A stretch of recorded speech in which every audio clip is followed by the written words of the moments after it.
To start with, and so as the lawyer for the gym, I wouldn't explain to you much about this process. That's your lawyer's job to do it, but I'll do that today just so that people watching this kind of understand. That's kind of what we're going to do today. We're going to deal with kind of a couple mock questions in an examination for discovery, how that would look, how what might look good isn't necessarily good, and how sometimes what looks boring or innocuous is actually quite good for your case. So in the US, you might see on TV what they call a deposition.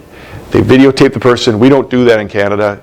It's just a court reporter. It's a room similar to this, although I will say that generally the lawyer sits across the table, not on the same side, but just for video purposes, we're sitting on the same side today. A court reporter transcribes everything.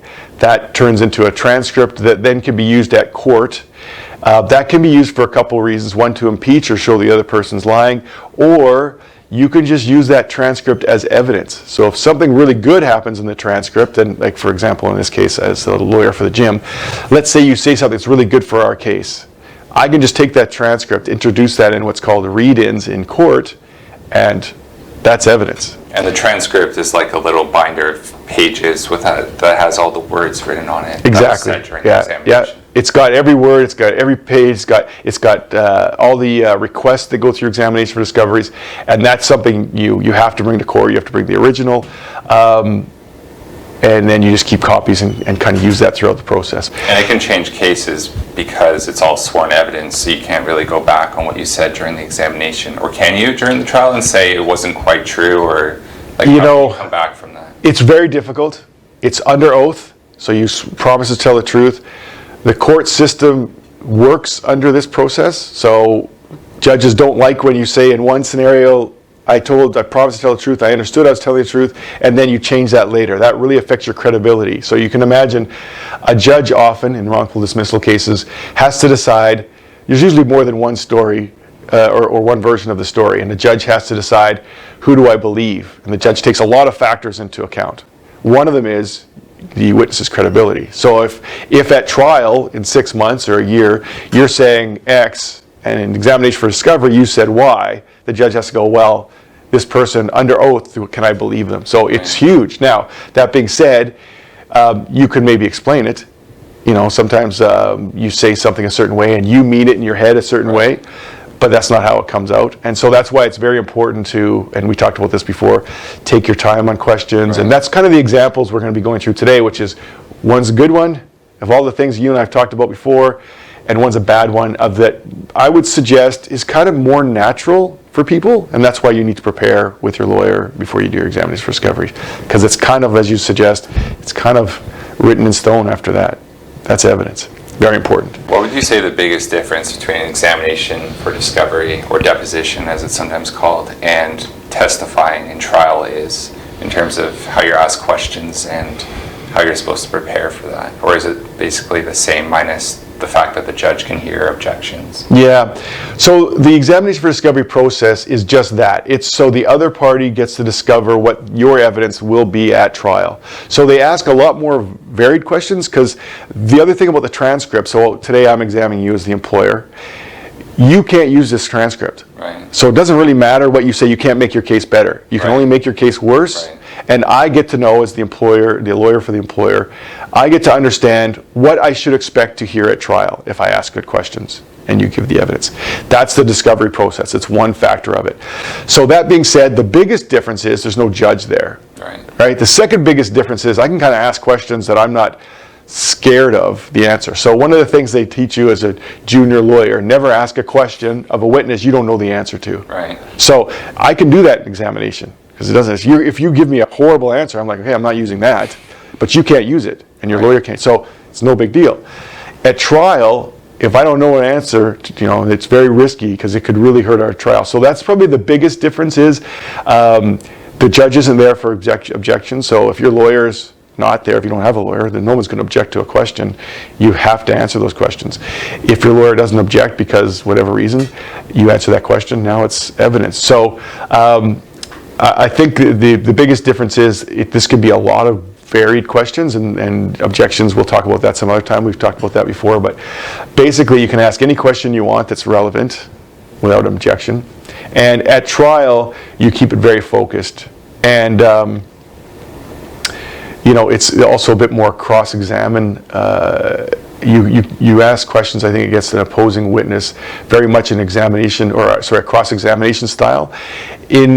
In examination for discovery, what we're going to do today, I might just ask you, so tell me a bit about this. I would never ask that question at trial. I don't know where I'm going to go with you. Yeah, so my questions at trial would be like, isn't it true you did this? Isn't it true this happened? Isn't it true?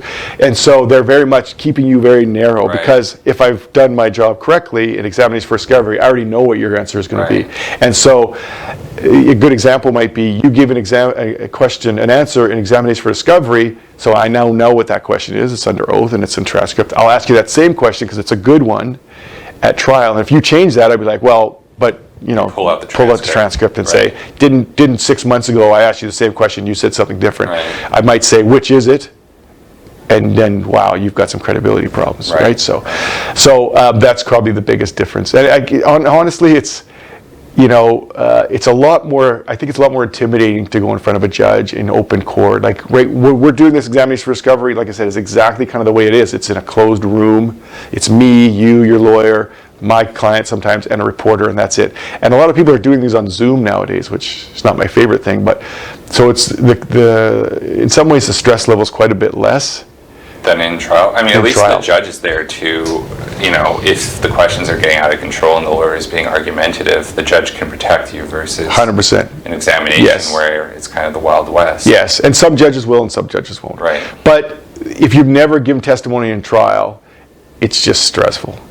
It's kind of like public speaking where it really matters. You can't just... it could be your whole case is dependent on it. So, you want to do your preparation for that too. And so I think those are things that people don't really think about, but that is different. It's very different.